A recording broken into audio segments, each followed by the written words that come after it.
ಎಷ್ಟು ದರೋಡೆ ಆಗಿದೆ, ಎಷ್ಟು ಮರ್ಡರ್ ಆಗಿದೆ, ಎಷ್ಟು ಗಡೀಪಾರಾಗಿದೆ.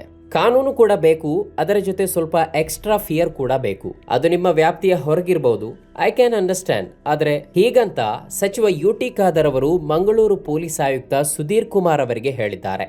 ರವಿವಾರ ಜಿಲ್ಲೆಯ ವಿಪತ್ತು ನಿರ್ವಹಣಾ ಸಭೆಯಲ್ಲಿ ಆರೋಗ್ಯ ಸಚಿವ ಯುಟಿ ಖಾದರ್ ಅವರು ನಗರ ಪೊಲೀಸ್ ಕಮಿಷನರ್ ಸುಧೀರ್ ಕುಮಾರ್ ರೆಡ್ಡಿ ಅವರಲ್ಲಿ ಮಂಗಳೂರಿನಲ್ಲಿ ನಡೆದಿರುವ ಕೊಲೆ, ಸುಲಿಗೆ, ಗಡೀಪಾರು ಮುಂತಾದವುಗಳ ಅಂಕಿಅಂಶ ಕೇಳಿದ್ದಾರೆ.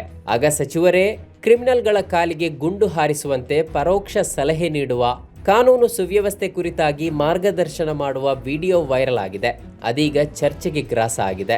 ಸಚಿವ ಖಾದರ್ ಅವರು ಈ ಹಿಂದೆ ಮಂಗಳೂರು ಪೊಲೀಸ್ ಕಮಿಷನರ್ ಆಗಿದ್ದ ಸಂದೀಪ್ ಪಾಟೀಲ್ ಅವರನ್ನ ಉಲ್ಲೇಖಿಸಿ, ಅಂದು ರೌಡಿಗಳಿಗೆ ಎನ್ಕೌಂಟರ್ ಹೆಸರಿನಲ್ಲಿ ಕಾಲಿಗೆ ಗುಂಡು ಹೊಡೆಯುತ್ತಿದ್ರು. ಇದರಿಂದ 4 ದಿನಗಳಲ್ಲಿ ಆಗ ಉಸ್ತುವಾರಿ ಸಚಿವನಾಗಿದ್ದ ನನ್ನ ಮುಂದೆ ರೌಡಿಗಳು ತಮ್ಮ ತಾಯಿ, ಹೆಂಡತಿ, ಮದುವೆ ಆಗಲಿರುವ ಹುಡುಗಿಯರನ್ನ ಜೊತೆಗಿಟ್ಟುಕೊಂಡು ಬಂದು, ನಾವು ಸುಧಾರಿಸಿದ್ದೇವೆ, ಗುಂಡು ಹಾರಿಸಬೇಡಿ ಎಂದು ದಯವಿಟ್ಟು ಕಮಿಷನರ್ ಬಳಿ ಹೇಳಿ ಎಂದು ಸಾಲು ನಿಂತು ಅಂಗಲಾಚಿದ್ದರು ಎಂದು ಹೇಳಿದ್ದಾರೆ. ಎಷ್ಟಾಗಿದೆ ದರೋಡೆಗಳು? ಒಂದು ಮರ್ಡರ್ ಎಷ್ಟಾಗಿದೆ? ಆಕ್ಚುಲಿ ಅಟೆಕ್ಟ್ ಮಾಡಿ ಮರ್ಡರ್ಸ್ ಏನಾಗಿಲ್ಲ ಸರ್. ಫ್ಯಾಮಿಲಿ ಡಿಸ್ಪ್ಯೂಟ್ಸ್ ಎಲ್ಲ ಆಗಿದೆ. ಅದೇ ಆಗದೆ ಇರೋದು ಯಾವುದು? ಎಷ್ಟು ಜನ ಔಟ್ ಆಫ್ ಇದು ಕಳಿಸಿದ್ರಿ ಸರ್? ಗಡಿಪಾರ್ 7 ಜನಕ್ಕೆ ಮಾಡಿದ್ದೀವಿ ಸರ್. ಈ ವರ್ಷ 7 ಜನಕ್ಕೆ ಮಾಡಿದ್ದೀವಿ ಸರ್. ನಮ್ಮಲ್ಲಿ ಗಲಾಟ ಮಾಡಿದ್ದಾಗ ಕೋಕ ಹಾಕ್ತಾ ಇದ್ದೀವಿ ಸರ್. ಓಕೆ. ಒಟ್ಟು ಎಷ್ಟು ಜನ ಕೋಕ ಆಗಿದೆ? 47 ಜನಕ್ಕೆ ಆಗಿದೆ ಸರ್. ಓಕೆ. ಸ್ವಲ್ಪ ಫಿಯರ್ ಬರಬೇಕು ಆಂಟಿ ಸೋಷಿಯಲ್ ಎಲಿಮೆಂಟ್ಸಿಗೆ. ಅವತ್ತು ಸಂದೀಪ್ ಪಾಟೀಲ್ ಇದ್ದಾಗ ಅವ್ರಿಗೆ ಶೂಟೇ ಮಾಡ್ತಿದ್ರು. ಮೇ ಬಿ ಔಟ್ ಆಫ್ ಇದು ಏನು ರೂಲ್ಸ್ ಅಂದರೆ ವಿ ಕ್ಯಾನ್ ಅಂಡರ್ಸ್ಟ್ಯಾಂಡ್.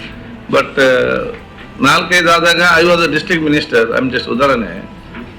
ಯಾರು ಸ್ವಲ್ಪ ಹೆಚ್ಚಿ ರೌಡಿಸಮ್ ಡಕಾಯತೆಲ್ಲ ಮಾಡಿದರೆ ನೇರವಾಗಿ they shoot for the leg or hand. ನೀವು ನಂಬಲಿಕ್ಕಿಲ್ಲ, 1 ವಾರ ಎಲ್ಲ ರೌಡಿಗಳು ನಮ್ಮಲ್ಲಿ ಕ್ಯೂ ನಿಂತರು. ಒಂದು ಅವ್ರ ತಾಯಿ ಜೊತೆಯಲ್ಲಿ, ಅಥವಾ ಹೆಂಡತಿ ಜೊತೆಯಲ್ಲಿ, ಅಥವಾ ಇನ್ನೂ ಮದುವೆ ಆಗೋರ ಜೊತೆಯಲ್ಲಿ.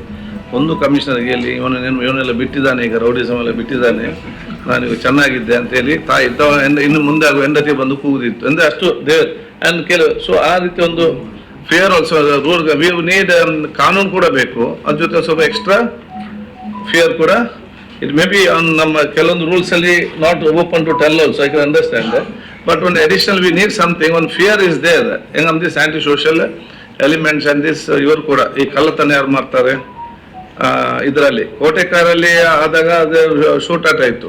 ಅದರ ನಂತರ ಯಾರು 4 ಜನ ಇದ್ರು ಅವರು ನಾವೊಂದು ಸರೆಂಡರ್ ಆಗ್ತೇವೆ, ಒಂದು ಶೂಟ್ ಮಾಡಿ ಅಂತ ಹೇಳಿಕೊಂಡು ಬಹುಶಃ ಅಲ್ಲಿಂದ ನಮ್ಮ ಡಿಪಾರ್ಟ್ಮೆಂಟ್ಗೆ ಹೆದರಿಕೆಯಿಂದ ಇರುವಂಥ ಜನರಿಗೆ ಈ ರೀತಿಯೇ ಸ್ವಲ್ಪ ಜಾಸ್ತಿ ಹೆದರಿಕೆ ಹೊತ್ತು ಕೊಡುವಂಥದ್ದು. ಸೊ ಅದು ಇನ್ನೂ ಕೂಡ ನಾವು ಸಿಸ್ಟಮ್ಯಾಟಿಕ್ ನಾವಿಲ್ಲಿ ಅದನ್ನು ತೆಗೆದುಕೊಂಡು ಹೋಗ್ಬೇಕು.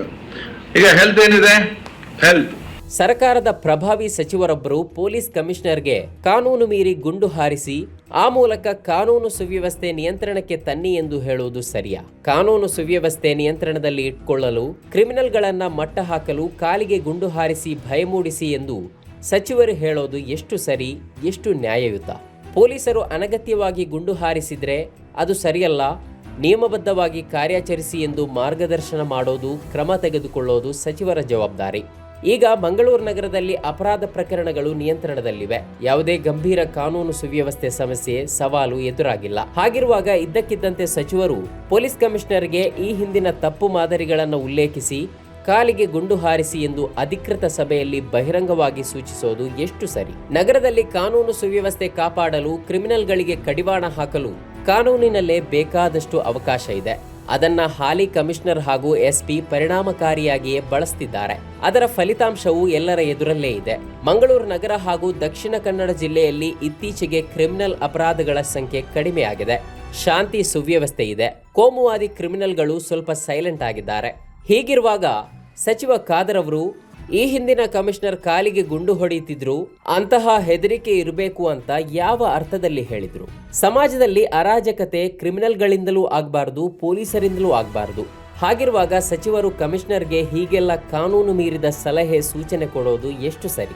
ಆದಿತ್ಯನಾಥ್ರ ಉತ್ತರ ಪ್ರದೇಶದಲ್ಲಿ ಬುಲ್ಡೋಸರ್ ರಾಜ್, ಎನ್ಕೌಂಟರ್ ರಾಜ್ ಬಂದಿದೆ. ಅದರ ಬಗ್ಗೆ ಇಡೀ ದೇಶದಲ್ಲಿ ಕಳವಳ ಇದೆ. ಕಾಂಗ್ರೆಸ್ ಕೂಡ ಈ ಕಾನೂನು ಮೀರಿದ ಕ್ರಮಗಳ ಬಗ್ಗೆ ರಾಷ್ಟ್ರ ಮಟ್ಟದಲ್ಲಿ ಈ ಬಗ್ಗೆ ವಿರೋಧ ವ್ಯಕ್ತಪಡಿಸಿದೆ. ಹಾಗಿರುವಾಗ ಇಲ್ಲಿ ಕಾಂಗ್ರೆಸ್ ಸರ್ಕಾರದ ಹಿರಿಯ ಸಚಿವರೇ, ಅದು ಯಾವುದೇ ಗಂಭೀರ ಕಾನೂನು ಸುವ್ಯವಸ್ಥೆ ಸಮಸ್ಯೆ ಇಲ್ಲದ ಕಡೆ ಇಂತಹದೊಂದು ವಿಚಿತ್ರ ಸೂಚನೆ ಯಾಕಾದರೂ ಕೊಟ್ರು ಅಂತ ಜನ ಕೇಳ್ತಿದ್ದಾರೆ. ಸಂವಿಧಾನವನ್ನ ಎತ್ತಿ ಹಿಡಿಯುವ ಅಧಿಕಾರಿಗಳು ಕಾನೂನು ವ್ಯಾಪ್ತಿ ಮೀರಿ ಕ್ರಮ ಜರುಗಿಸೋದನ್ನ ತಡೆಯುವ ಜವಾಬ್ದಾರಿ ಜನಪ್ರತಿನಿಧಿಗಳಿಗೆ ಇದೆ.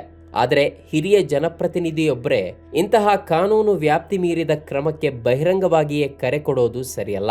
ನಮ್ಮ ಕಾರ್ಯಕ್ರಮಗಳನ್ನ ನೀವು ನೋಡ್ತಾ ಇದ್ರೆ ನಮ್ಮ ಚಾನೆಲ್ ಅನ್ನ ಸಬ್ಸ್ಕ್ರೈಬ್ ಮಾಡಿ, ಪಕ್ಕದ ಬೆಲ್ ಐಕಾನ್ ಒತ್ತಿ ನಮ್ಮನ್ನ ಬೆಂಬಲಿಸಿ.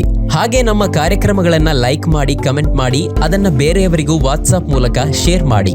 ನೀವು ಹೀಗೆ ಮಾಡಿದಾಗ ನಮ್ಮ ಚಾನೆಲ್ ಇನ್ನಷ್ಟು ಮತ್ತಷ್ಟು ಜನರಿಗೆ ತಲುಪಲು ನೀವು ನಮ್ಮೊಂದಿಗೆ ಸಹಕರಿಸಿದ ಹಾಗಾಗುತ್ತೆ. ಇದು ನೀವು ಯಾವುದೇ ಖರ್ಚಿಲ್ಲದೆ ಕೆಲವೇ ಸೆಕೆಂಡುಗಳಲ್ಲಿ ನೀಡಬಹುದಾದ ಸಹಕಾರ. ಧನ್ಯವಾದಗಳು.